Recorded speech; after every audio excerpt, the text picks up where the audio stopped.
hari ini saya Yolanda Sefluwerti kembali menyapa pemirsa di Sporty TVRI NTT. Salam olahraga, apa kabarnya nih? Yola berharap pemirsa dalam keadaan yang sehat dan selalu diberkati oleh Tuhan.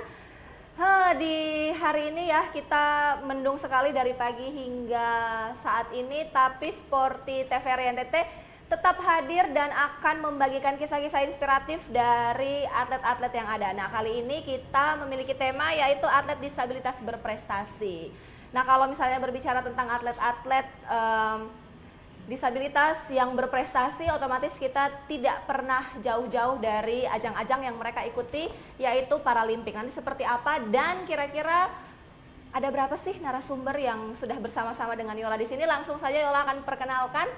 Yang pertama ada selaku pelatih, ada Ibu Sarbina. Halo, apa kabar? Baik. Luar biasa. Oke, kemudian juga ada Bapak Albertus Rehi selaku sekretaris Nasional Paralimpik Komite NTT. Luar biasa. Dan yang terakhir selaku atlet NPC NTT ada Kakak Christoforus Renggo, biasa dipanggil Kakak Charles. Kakak Charles. Luar biasa. Apa kabarnya nih semua? Semua baik. Baik. Luar biasa ya. Jadi dalam suasana yang memang agak sedikit mendung, tapi kita semangatnya masih membara gitu. Oke. Nah, kita langsung akan berbicara mengenai tema kita pada hari ini di Sporty TVRI NTT. Nah, yang pertama nih untuk Kakak Charles nih. Untuk saat ini cabang olahraga yang diikuti oleh Kakak Charles itu apa? Atletik. Untuk atletik ya. Nah, kalau untuk Ibu Sarbina kira-kira apakah atletik untuk teman-teman dari Paralimpik sama seperti atlet-atlet pada umumnya ataukah seperti apa? Berbeda. Jadi kalau untuk difabel atau disabilitas, Ya. mereka memiliki ketunaan. Jadi berbagai macam ketunaan. Ada yang tunagrahita, tunadaksa, tunarungu wicara, tunanetra. Sedangkan kalau non difabel atau non disabilitas itu mereka secara umum. Tidak ada kelas-kelas spesifikasi gitu. Oh, oke, baiklah. Nah, kalau Kakak Charles sendiri sudah menjadi atletik untuk Paralimpik itu dari sejak kapan? Baru 1 tahun. Oh, 1 tahun ini. Nah, kira-kira motivasi apa? Dua. Oh, sudah 2 tahun ya? 1-2. Oh, oke, luar biasa. Nah, motivasi apa sih yang membuat Kakak Charles mau untuk menjadi atlet nih? Kalau saya memang dari dulu suka olahraga, tapi semenjak dipanggil ke NPC, saya melihat wah mereka banyak kekurangan dan saya juga begitu banyak ada kekurangan. Tapi itu yang memotivasi saya juga untuk membangkitkan diri saya bahwa mereka di luar sana aja bisa, masa saya tidak bisa. Oh, oke, baiklah. Nah, selain itu kira-kira apa yang mendorong awal mula nih sampai Kakak Charles punya kemauan untuk menjadi atlet di NPC? Yang pertama untuk membanggakan orang tua, kedua untuk mengharumkan nama NTT. Luar biasa, berarti salah satu atlet yang dimiliki oleh NPC yang memang siap untuk membanggakan provinsi ya. Oke, nah kalau untuk Bapak Alberto sendiri, mungkin banyak yang belum tahu terkait dengan National Paralympic Committee. Boleh dijelaskan sedikit apa itu National Paralympic Committee? Oke, baik, terima kasih. NPC ini kan dia punya perjalanan waktu yang cukup panjang. Dari tahun 60-an itu orang masih mengenal dengan YPOC, Yayasan Penyandang Olahraga Cacat itu, kemudian berinovasi lagi ke tahun 80-an itu BPOC, Badan Olahraga Penyandang di Cacat. Itu lebih pusatnya di Solo juga. Kemudian tahun 2015 Iya. Oleh International Paralympic Committee IPC Iya. itu memerintahkan semua badan olahraga penyandang difabel di semua negara harus melepaskan diri dari induk olahraga yang selama ini menaunginya. Kalau kita di Indonesia ada KONI. Oh ya. Jadi setelah KONI yang menangani olahraga penyandang difabel. Dan tahun 2015 itu kita membentuk sendiri yang namanya National Paralympic. Jadi kita melepaskan diri atau terlepas dari KONI. Oh, oke. Jadi awalnya memang Ya. atlet-atlet difabel itu di bawah KONI juga, bawah KONI tapi juga, akhirnya terlepas dan ada di Paralympic Committee ini. Nah, kalau untuk yang di NTT atau yang di Kupang secara khusus, sudah dari kapan? Kalau di Kupang itu dari tahun 2015 juga dibentuk dari pusat untuk mengakomodir semua olahragawan atau atlet penyandang difabel di Provinsi Nusa Tenggara Timur. Dan kita sudah baru masuk periode kedua. Oh, oke, baiklah. Jadi sudah ya 6 atau 7 tahun kita berjalan itu. Nah, apa yang biasa dilakukan oleh National Paralympic Committee ini untuk para atlet ataupun pelatih? Pertama sekali kita memang mengharapkan ada kemauan baik dari teman-teman penyandang difabel. Kalau mereka tidak punya motivasi seperti Charles misalnya, ada yang coba-coba datang ke lapangan, Iya. begitu lihat bagaimana cara ini, kali berikutnya sudah tidak mau datang lagi. Oh. Kemudian ada yang malu untuk bergabung dengan teman-teman. Saya ada satu contoh, ada satu atlet juga yang juga waktu tahun lalu kita bawa ke Papua. Semula dia datang ke pinggir lapangan, dia menangis karena dia lihat para pelatih ini bagaimana menggenjot anak-anak ini untuk berlatih. Kita kasih motivasi. Iya. Saya bilang kamu bisa untuk bisa berprestasi. Ternyata pelan-pelan dia akhirnya dia mau dan terbukti dia bisa berhasil. Dan itu yang kita harapkan itu bagi orang tua, bagi keluarga yang punya anak-anak yang punya kekurangan, terutama yang dibilang difabel itu, bisa bergabung dengan kita. Selain olahraga ada beberapa organisasi lain yang juga menampung para penyandang difabel ini. Jadi tidak khusus hanya olahraga. Kalau kami khusus pure kami di bidang olahraga, Iya. supaya bisa mensejajarkan atlet difabel dengan non difabel. Oh, oke, baiklah. Nah, kalau untuk Ibu Sarbina sendiri, kalau misalnya kita berbicara tentang cabang olahraga atletik, nah kalau untuk teman-teman atlet pada umumnya tuh minggu kemarin kami juga baru mewawancarai tentang atletik, itu ada lari, lompat, dan lempar kalau tidak salah. Nah, apakah di Paralimpik juga hal yang sama ataukah ada sedikit perbedaan? Sama. Mau difabel dan non difabel semuanya sama, ada lari, lompat, lempar. Cuman yang membedakan itu kategori-kategorinya itu yang membedakan. Jadi kalau misalnya kalau untuk non difabel itu mereka kalau misalnya lari jarak pendek itu 100, 200, 400 meter. Itu secara keseluruhan putra-putri. Tetapi kalau untuk difabel ada dibagi lagi dengan sistem ketunaannya lagi. Oh, oke. Ya ada tunadaksa, tunagrahita, tunanetra, itu yang membedakan dari olahraga non difabel. Kalau untuk Begitu. jaraknya sendiri, misalnya seperti tadi kita ambil contoh lari, Ya. itu Sama. Oh, sama. Ya, Jadi tetap jaraknya sama. sama. Ya, yang membedakan itu cuman kategorinya saja. Oh, oke. Ya. Jadi kategori ketunaannya Iya, itu. ketunaannya yang membedakan. Oh, jadi itu yang memang harus kita adaptasi untuk Iya. teman-teman yang ada di NPC sendiri. Baiklah. Iya. Nah, kemudian selain itu Bapak Albertus, kira-kira peran dari NPC selain yang tadi sudah Bapak jelaskan untuk para atlet itu, selain itu apa lagi? Kita memberikan mereka motivasi. Macam ini pelatih, ini kan bukan non difabel dia ini. Pelatih dan sekarang kami ada 2 pelatih, dia dengan suaminya, kebetulan suaminya juga pelatih. Oke, baiklah. Jadi dari awal kita beritahu sama mereka berdua, mereka terutama ibu ini, tolong dikasih dengan pengetahuan yang ada, melatih anak-anak, jangan memanjakan mereka, karena mau berprestasi itu harus bisa berkorban. Tapi ada batasannya tertentu yang harus bisa pelatih, dan dia sudah hampir 8 tahun sudah paham betul dengan anak-anak ya. oke, baik. Bahkan ada pelatih yang ini awal-awalnya ada orang yang merasa tidak miris mengejek mereka tanda petik, kenapa kamu bisa melatih yang difabel? Mereka bilang sudah kami dengan mereka saja.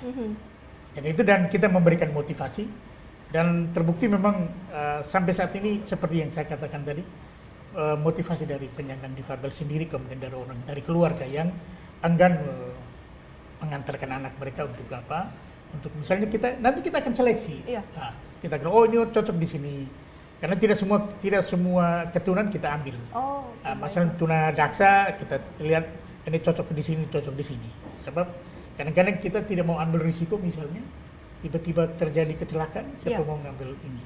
Jadi kita harus betul-betul seleksi betul untuk mendapatkan para atlet. Baiklah. Jadi memang ada tahap seleksi Ya, sebelum akhirnya ya. teman-teman bisa bergabung di Ya, NPC. kita seleksi macam ini Charles ini baru 2 tahun. tahun pertama penyelenggaraan untuk yang pendek itu, manusia pendek itu. Nah, itu baru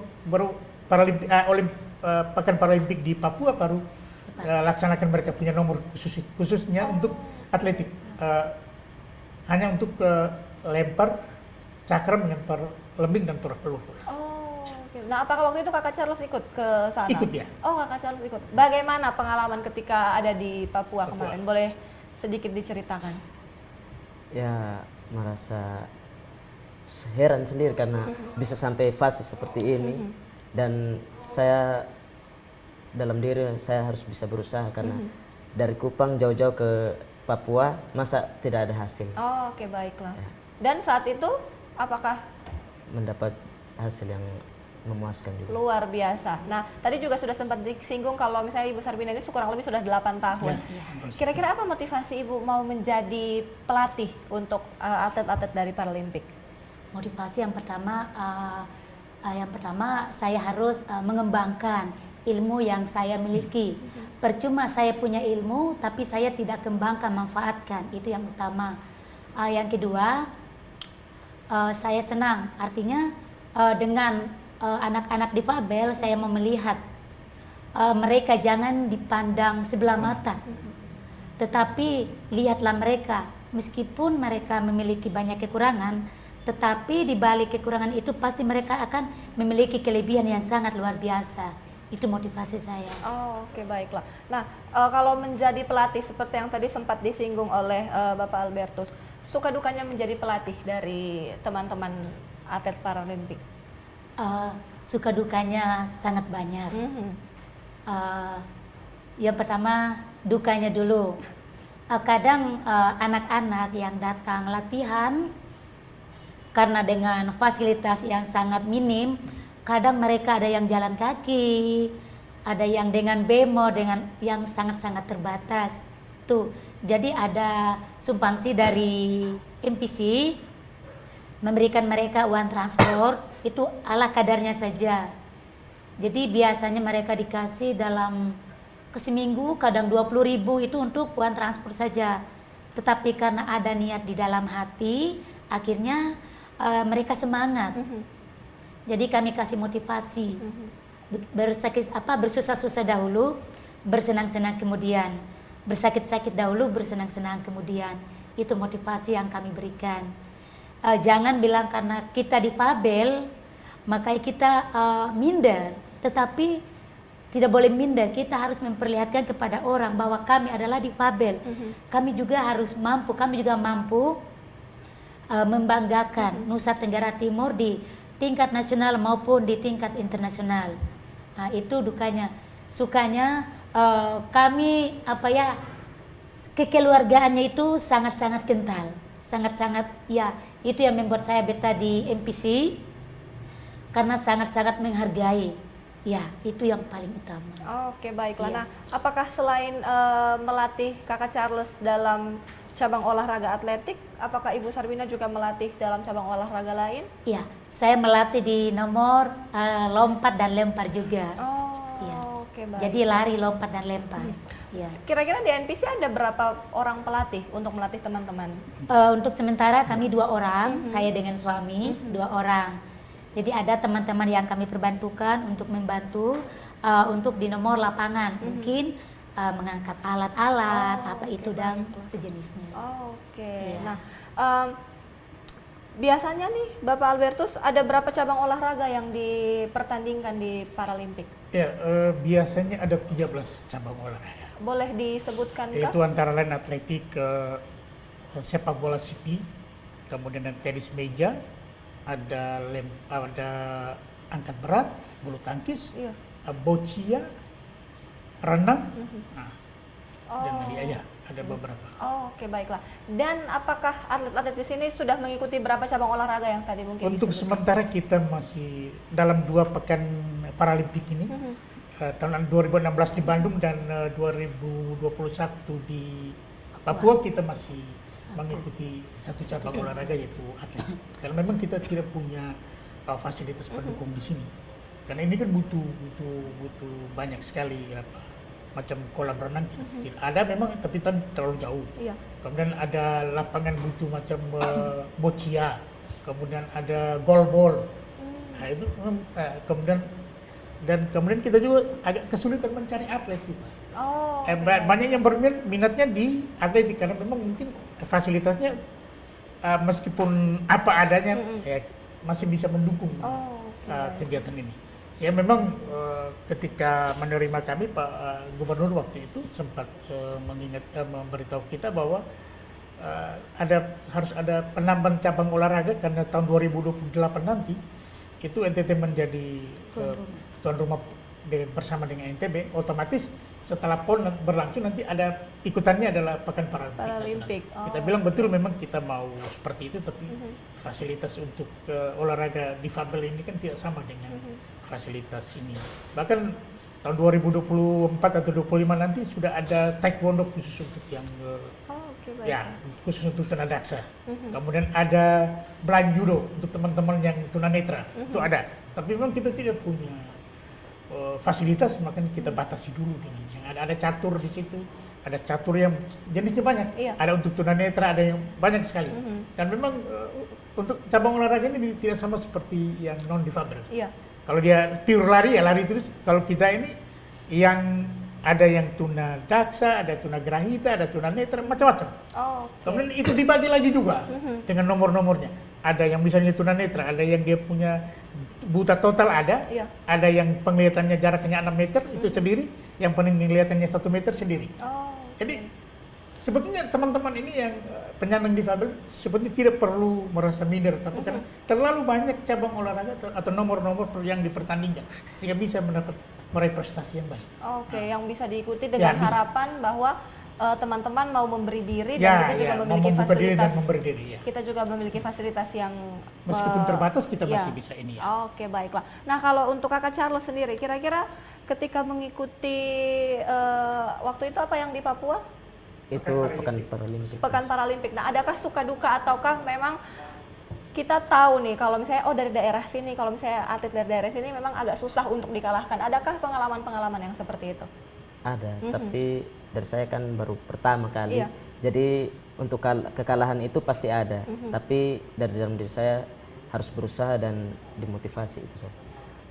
Adakah mungkin pertandingan atau perlombaan terdekat yang akan diikuti oleh teman-teman dari atlet-atlet Paralimpik ini? Mereka beberapa teman baru pulang dari Bekasi untuk mengikuti tryout sekaligus mengikuti Pekan Paralimpik daerah provinsi Jawa Barat. Mereka ini diambil dari Bekasi, Kabupaten Bekasi. Diambil untuk mengikuti, ya kita syukurlah. Ternyata mereka pulang itu membawa 10 medali emas, 3 perak dan 4 atau 3 perunggu. Oke, luar dari biasa. Sekian banyak ini. Jadi memang ini, karena kita berpikir untuk apa mereka berlatih hampir selama setahun kemudian tidak ada wahana untuk mengasah mereka punya kemampuan. Ternyata pas kebetulan ada Bekasi minta, ya kita kirimin saja mereka ke sana biar mereka ini. Dengan catatan setelah olahraga balik lagi ke NTT, jangan di sana lagi. Dengan harapan kita masih bisa tetap mewakili provinsi daerah kita ya. Oke, nah untuk Bapak Albertus dulu. Tadi sempat disinggung terkait dengan seleksi. Adakah kriteria-kriteria khusus untuk menjadi atlet dari Paralimpik sendiri? Sebetulnya tidak ada kriteria khusus. Kita hanya melihat misalnya kalau dia datang yang tunanetra misalnya, kita tinggal cek dia punya jarak pandang berapa meter. Dia punya, kalau dia buta total itu ada nomornya, ada nomor dan nyamannya, ada nomor yang khusus, ada blind judo ada judo untuk tunanetra, kemudian untuk yang lari ada, yang lempar juga ada. Jadi semua lengkap di situ. Jadi misalnya yang tunanetra, yang buta total itu, kalau dia mau lari nanti ada guide-nya. Nah, ada guide-nya. Jadi ada 2 orang ada 1 orang mendampingi dia untuk lari sampai di finish. Tapi yang utamanya atletnya, bukan orang yang mendampingi. Jadi dia harus mendahului guide-nya. Jadi begitu. Jadi sebetulnya mudah. Hanya sekarang kita bagaimana orang tua atau keluarga bisa memberikan anak mereka untuk bisa ikut berlatih. Tapi nanti sampai di sana kita akan pas juga seleksinya akan secara seleksi alam dia. Dia pasti berpikir bahwa ini mungkin tidak pas buat saya mungkin tidak pas di olahraga, saya akan mundur ke aktivitas lain. Kalau mau ke olahraga maju terus.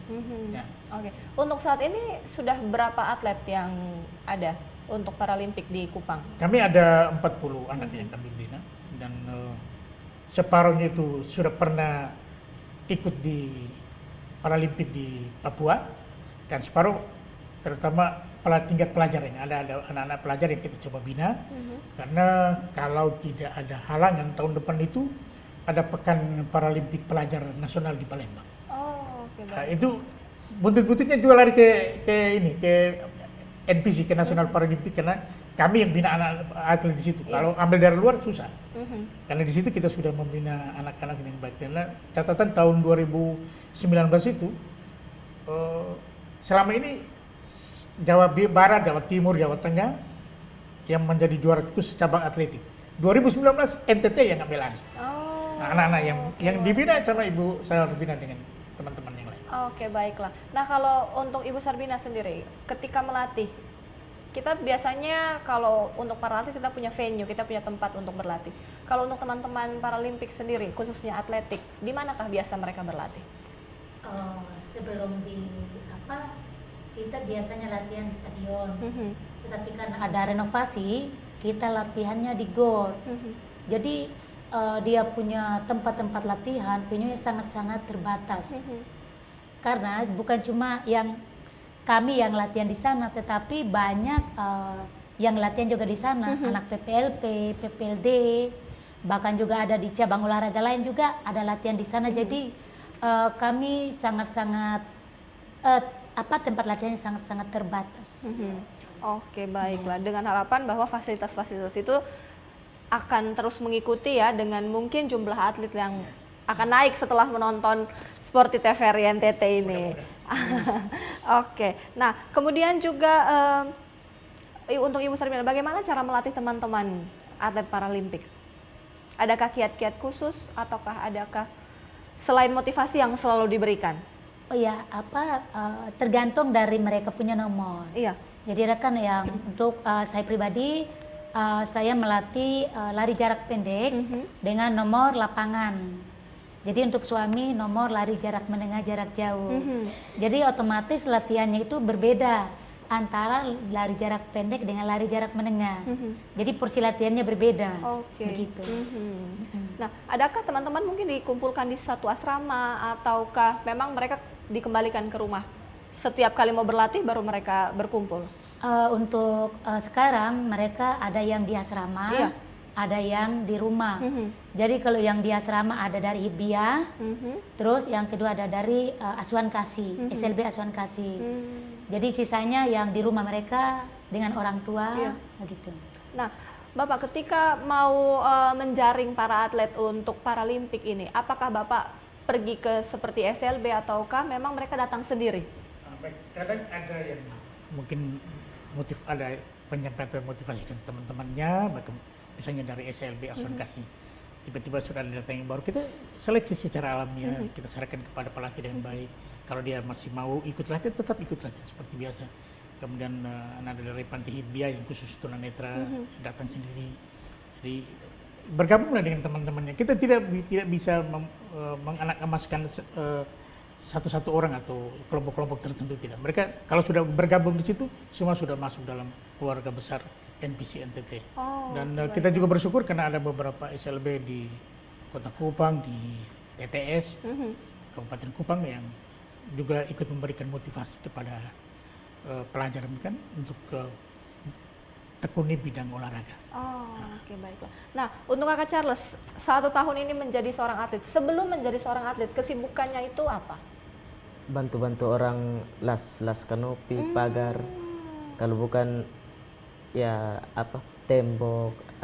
Lalu bagaimana sampai Kakak Charles nih tahu kalau ada National Paralympic Committee yang akhirnya mendorong untuk ikut menjadi atlet di NPC?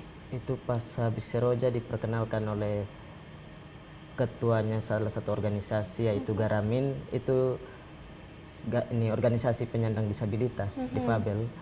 Dia melihat pas antar bantuan, dia melihat saya pas keluar rumah, dia bilang, ini kakak coba ini saya bisa interview sedikit, dan akhirnya bercerita kaget dipanggil oleh ketua NPC NTT Bapak Victor Haning untuk ke lapangan, ke GOR untuk diwawancara, dan akhirnya masuk dan sampai sekarang. Sampai sekarang Ya. ya, luar biasa sekali. Dan memang kita mengharapkan bahwa teman-teman lain juga turut untuk masuk dan bergabung dengan NPC ini. Nah, selain itu, kira-kira kalau untuk teman-teman dari kabupaten lain, sudahkah terjaring dalam NPC ataukah memang masih belum terjangkau? Memang potensi dari kabupaten lain cukup banyak. Iya. Selama ini kita masih mengandalkan beberapa daerah atau kabupaten yang dekat dengan Kota Kupang sehingga kita bisa menjangkau mereka. Seperti di TTS. Sekarang ini kami sudah punya ada beberapa cabang dari NPC, ada di Manggarai, kemudian baru-baru di Belu, ada di TTS, kemudian sekarang sudah di Ende, dan hari ini ketua kami ke Rotendao untuk penjajakan pembentukan di sana. Oh, ya, sehingga kita coba memperkenalkan apa sih sebetulnya National Paralympic Committee, sehingga betul-betul khusus dari daerah-daerah ini kita lihat potensinya banyak juga dari Atambua, dari TTS, dari Ende, dari Manggarai juga banyak. Kota Kupang ini kita hanya baru mengandalkan anak-anak yang sekolah di SLB Asuhan Kasih dan SLB negeri yang ada di Kota Kupang ini. Dan kita berharap ke depan ini minimal 5 atau 6 cabang yang sudah terbentuk sehingga kita bisa bisa menyelenggarakan sendiri Pekan Paralimpik Provinsi sama seperti Porprov. Sehingga setelah Porprov kita akan ikuti itu. Mengikuti dengan mengikuti supaya jangan hanya ada atlet dari Kota Kupang dan TTS dan sekitarnya yang kita rekrut, tapi ada dari daerah lain yang punya potensi yang kita akan rekrut. Tapi nanti itu ke depan, mimpi kita seperti itu. Oh, oke, baiklah.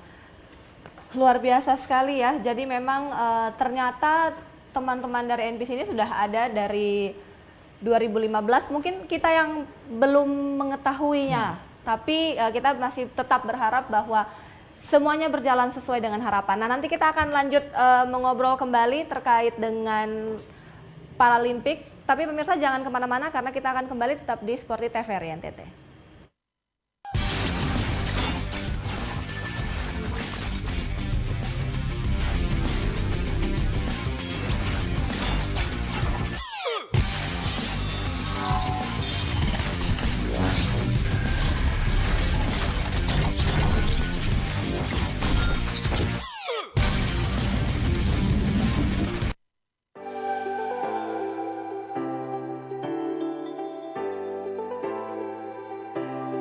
Halo Sobat Digital, gak enak kan kalau kamu nonton TV gambarnya masih bersemut seperti ini? Tambahkan set-top box di perangkat analog kamu untuk menonton siaran TV digital. Beli set-top box bisa di toko online atau di marketplace. Bisa juga beli di toko elektronik sekitar tempat tinggal kamu. Cara pemasangan set-top box agar perangkat analog kamu dapat menangkap siaran TV digital berikut caranya. Sambungkan kabel RCA berwarna kuning, merah, dan putih sesuai warnanya pada set-top box juga pada perangkat analog kamu. Sambungkan juga kabel antena UHF kamu ke set-top box. Lalu sambung kabel power set-top box pada sumber listrik. Nyalakan set-top box menggunakan remote. Pilih menu AV pada perangkat analog kamu. Saat muncul menu panduan instalasi, pilih channel search atau pencarian siaran. Tunggu prosesnya sampai selesai ya. Dan kamu sudah siap menyaksikan siaran televisi digital. Dan gratis tanpa berlangganan.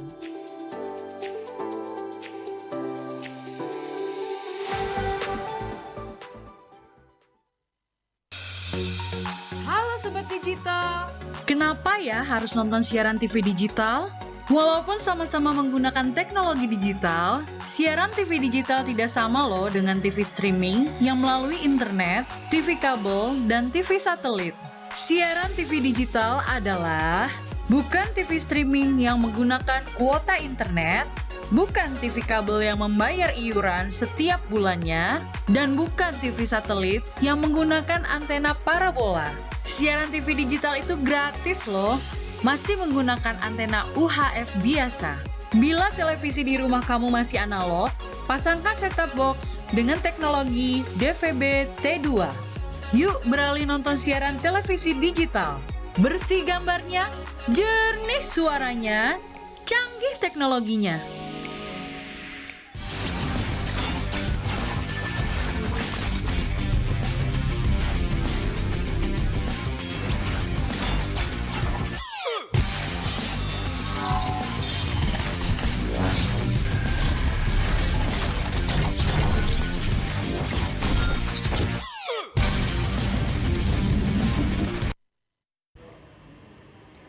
Ya, kita masih di Sporty TVRI NTT. Kita akan langsung kembali berbicara, ngobrol dengan Ibu Sarbina, Bapak Albertus, dan juga Kakak Charles di sini.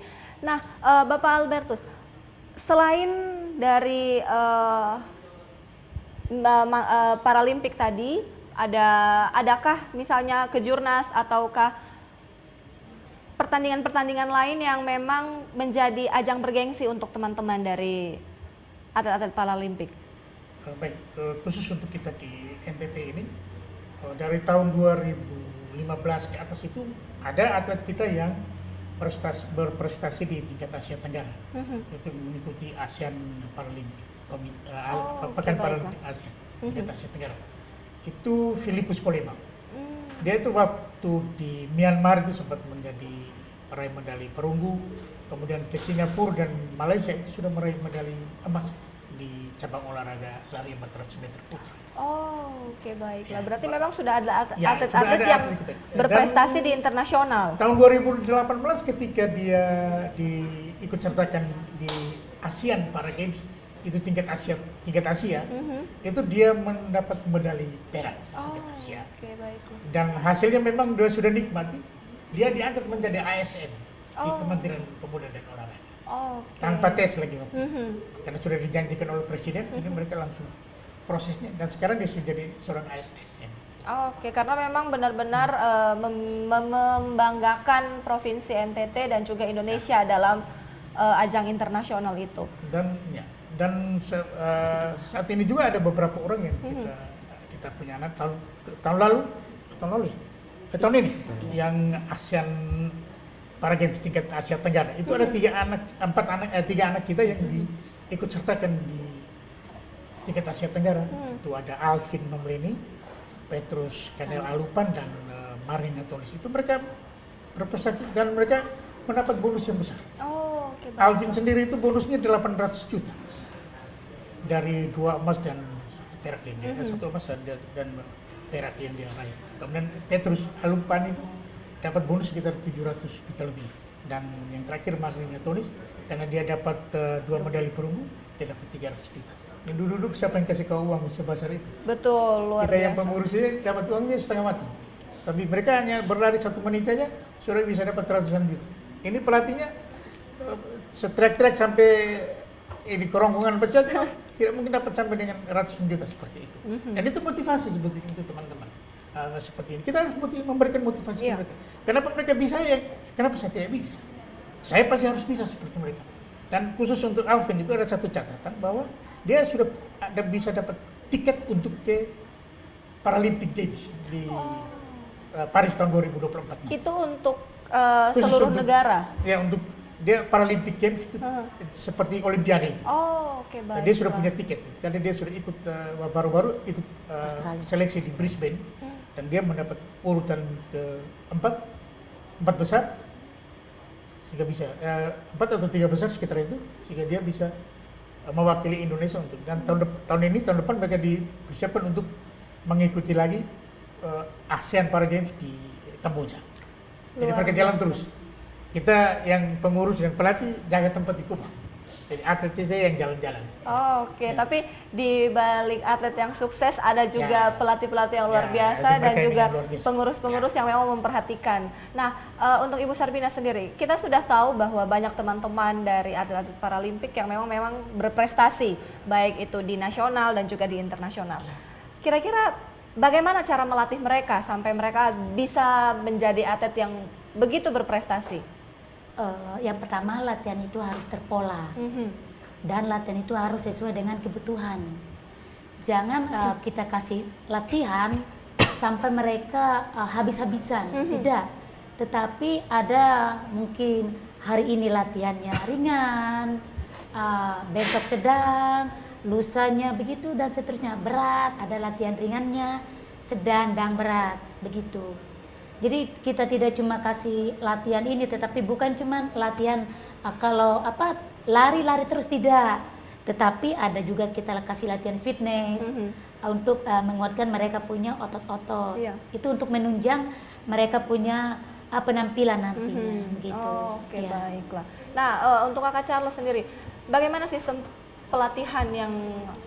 Kakak Charles selama ini ikuti?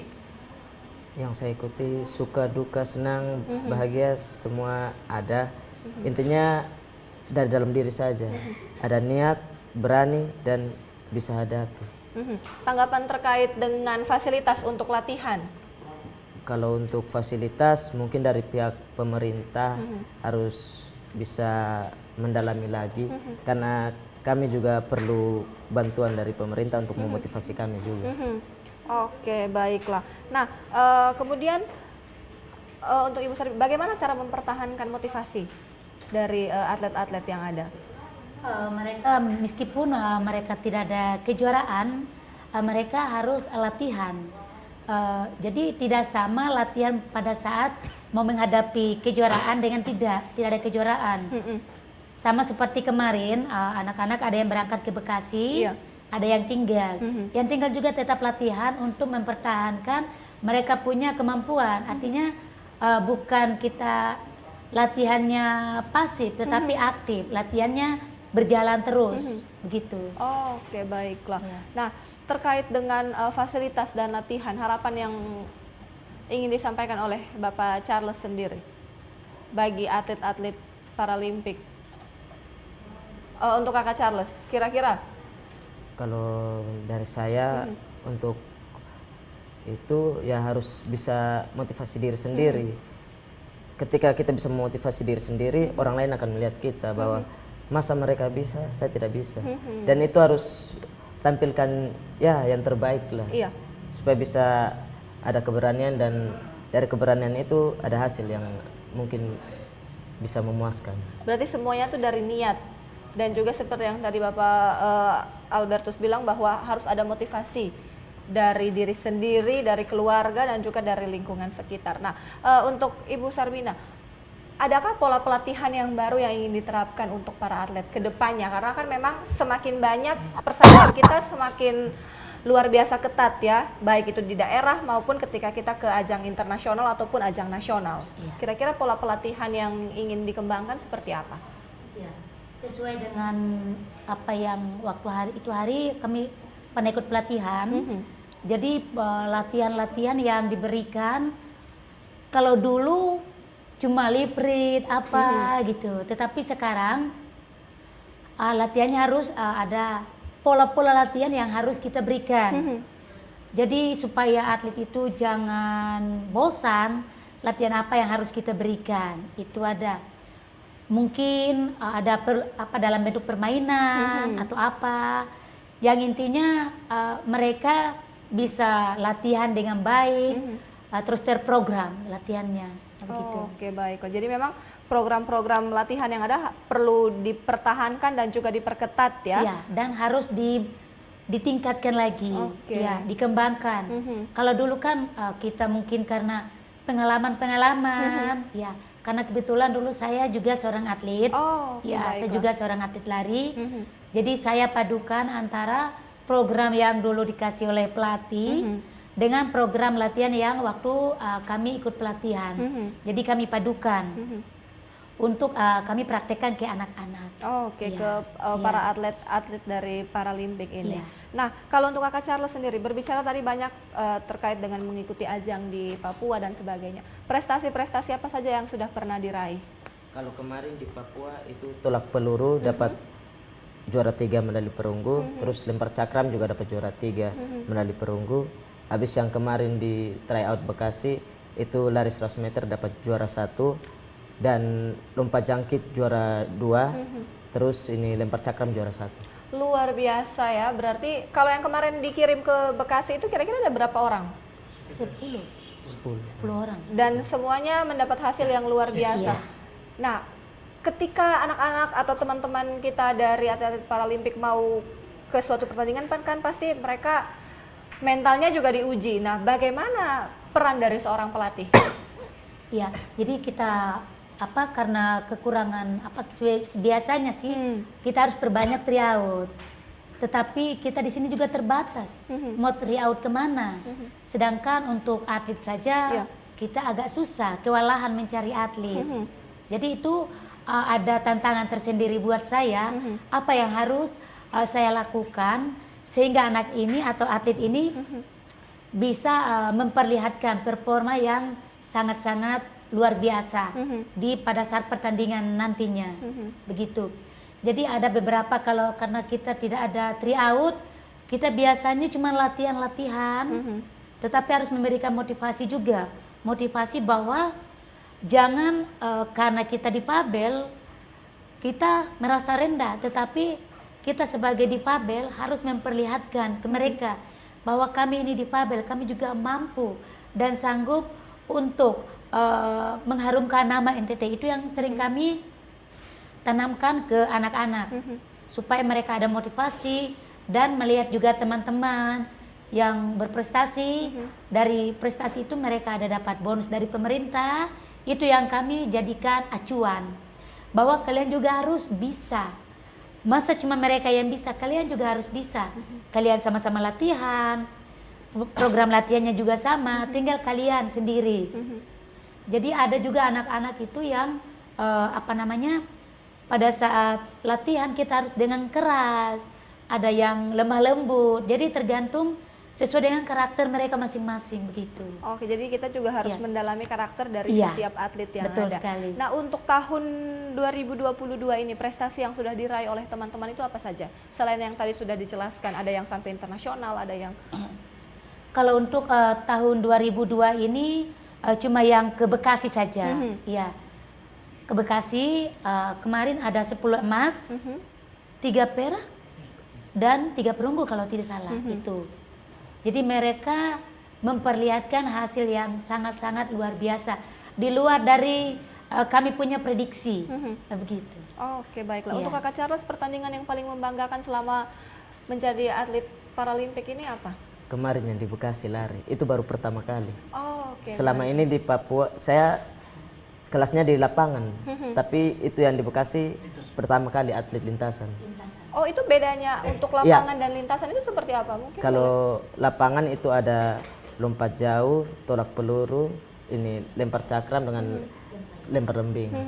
Kalau lintasan ya lari. Oh, oke, baiklah. Itu ketika ke sana langsung menjadi ajang yang paling membanggakan ya. Nah, untuk persiapan atlet ke Bekasi kemarin kurang lebih berapa lama, Ibu? Sekitar 2 2 bulan. Sekitar 2 bulan. Jadi kami juga kewalahan karena di sana kita juga belum mendapatkan nomor-nomor yang pasti, nomor-nomor apa yang dipertandingkan begitu. Jadi untuk Charles kami kasih latihan karena dari sana bilang ada lari. Oke, jadi kami kasih latihan untuk lari karena dia sudah ada basic nomor lapangan untuk nomor lempar. Jadi kita harus lari latih dia di nomor lari. Terus teknik start bagaimana, teknik berlari bagaimana, teknik masuk finish bagaimana, itu kita kasih semuanya supaya di sana dia bisa memperlihatkan hasil yang luar biasa. Oke, dan memang membawa hasil yang luar biasa ya untuk Provinsi NTT. Iya. Yang terakhir, harapan baik untuk pemerintah, untuk mungkin teman-teman atlet yang baru menonton dan mau ikut menjadi atlet Paralimpik, dari Kakak Charles sendiri. Kalau dari saya, untuk teman-teman para atlet harus ada percaya diri, jangan malu, dan terutama itu harus rajin. Kalau untuk pemerintah, lihatlah kami dan bisa memotivasi kami dengan apa yang ada. Oh, oke, baiklah. Kalau dari Bapak Albertus sendiri? Baik, pemerintah ini kita memang tidak bisa melepaskan diri dari pemerintah, karena apapun alasannya mereka harus memperhatikan cabang olahraga ini khusus difabel. Memang sejak awal memang agak susah memang kita berhadapan dengan mindset pemerintah kita, pemerintah daerah, terutama ASN kita yang belum paham betul soal olahraga ini. Sehingga memang kita betul perlahan namun pasti kita coba ini. Dan puji Tuhan ya, 2016 itu kita dapat 5 emas, 3 perak dan 3 perunggu Dari di Peparnas di Jawa Barat di Bandung. Itu ada penghargaan dari pemerintah. Itu medali emasnya 100 juta, peraknya 75 dan perunggunya 50 dan plus satu rumah. Oh, Itu 2016. Kemudian 2021 zamannya Pak Victor dan Pak Yosep ini itu medali emasnya 200 juta, peraknya 150, dan perunggunya 100 juta. Plus satu rumah, baru kemarin diserahkan rumah. Oh, Ya. oke, baik. Dan itu sangat luar biasa. Buat kami ini adalah satu penghargaan yang apresiasi yang luar biasa dari pemerintah dan masyarakat Nusa Tenggara Timur untuk adik-adik kita, untuk para atlet penyandang difabel. Mungkin dengan melihat tayangan kemarin itu, berita-berita yang ditayangkan kemarin itu, pasti ada banyak orang yang termotivasi untuk bisa menjadi atlet, baik yang difabel maupun non difabel. Karena seperti itu tadi, dia belum ada apa-apa, sudah ada rumah sendiri, sementara kita yang lain boleh luntang-lantung, kita belum punya rumah. Rumahnya tipe 35. Iya. Itu sangat luar biasa itu. Sementara bonusnya mereka sudah makan dari tahun lalu. Sementara tahun ini baru rumah. Jadi luar biasa ini pemerintah kita. Saya lewat kesempatan ini sekali lagi saya mengucapkan banyak terima kasih untuk pemerintah dan masyarakat Nusa Tenggara Timur yang sudah memperhatikan atlet difabel. Ke depan ini ada satu tantangan, kemarin juga sempat disinggung oleh Pak Gubernur soal NTT dan NTB menjadi tuan rumah. Tapi mau tidak mau, bukan hanya PON, tapi Pekan Paralimpik juga, NTT harus menjadi tuan rumah juga. Dan itu harus berbagi dengan NTB. Kita harus bangun lagi venue khusus untuk penyandang disabilitas supaya Pekan Paralimpik Nasional ini bisa diselenggarakan baik di NTB maupun di NTT. Dan harapan kita ke depan ini, pemerintah dengan apa yang ada ini, selain memberikan motivasi kepada kita, juga lebih memperhatikan juga atlet kita yang di Fabel ini, kemudian juga membangun venue-venue olahraga yang berhubungan dengan olahraga ini, kemudian untuk masyarakat juga harap bisa lebih akrab dengan penyandang difabel, karena apapun yang terjadi di kantor-kantor pemerintah juga belum ramah difabel. Oke. Ya. Jadi harapannya harus fasilitas yang ada harus Ya, ramah harus. dengan. Kita ambil contoh tahun 2018 waktu kami audiensi dengan Gubernur, Pak Gubernur, bagaimana apa yang perlu saya perhatikan? Pak, rombak itu aula altar, bikin bidang miring untuk para penyandang difabel. Ternyata dibuat Oke, luar biasa. aula altar. Luar biasa. Jadi harapannya memang perlu ditambahkan fasilitas-fasilitas Ya, yang fasilitas ada. yang baik di fasilitas umum maupun fasilitas ini untuk para penyandang difabel. Penyandang disabilitas. Misalnya di gereja, di masjid harus ada bidang miringnya buat oke, teman-teman baiklah. yang ini, buat penyandang difabel. Oke. Di kantor-kantor pemerintah juga harus begitu. Kalau bikin rapat, jangan undang untuk para penyandang difabel di lantai 2. Nanti dia lebih-lebih yang tunadaksa naiknya setengah mati. ke lantai Oke, 2. baiklah. Kalau dari Ibu Sarbina sendiri harapannya bagi para atlet Paralimpik? Untuk saya pribadi, untuk kepada atlet, kalian rajinlah berlatih, jangan cepat puas diri. Ya, jangan sombong, tetap rendah hati. Dan untuk keluarga apabila atau masyarakat apabila memiliki keluarga yang berkebutuhan khusus, jangan disembunyikan, tetapi perlihatkan ke ke dunia atau di NTT atau di mana bahwa anak difabel itu bukan aib. Tetapi anak difabel itu mungkin mereka memiliki kekurangan, tetapi di balik kekurangan itu ada kelebihan yang Tuhan titipkan yang sangat-sangat luar biasa. Oke, salah satunya mungkin menjadi atlet dari Iya, Paralimpik ya, betul luar sekali. biasa. Terima kasih untuk kesempatan yang diberikan untuk berbagi pengalaman yang begitu luar biasa. Semoga apa yang kita harapkan bisa terwujud, dan untuk para atlet dari Paralimpik bisa terus berlatih dan juga menampilkan yang terbaik. Nah pemirsa, akhir kata saya Yolanda Sefluwerti mewakili seluruh kerabat kerja yang bertugas mengucapkan terima kasih dan sampai jumpa.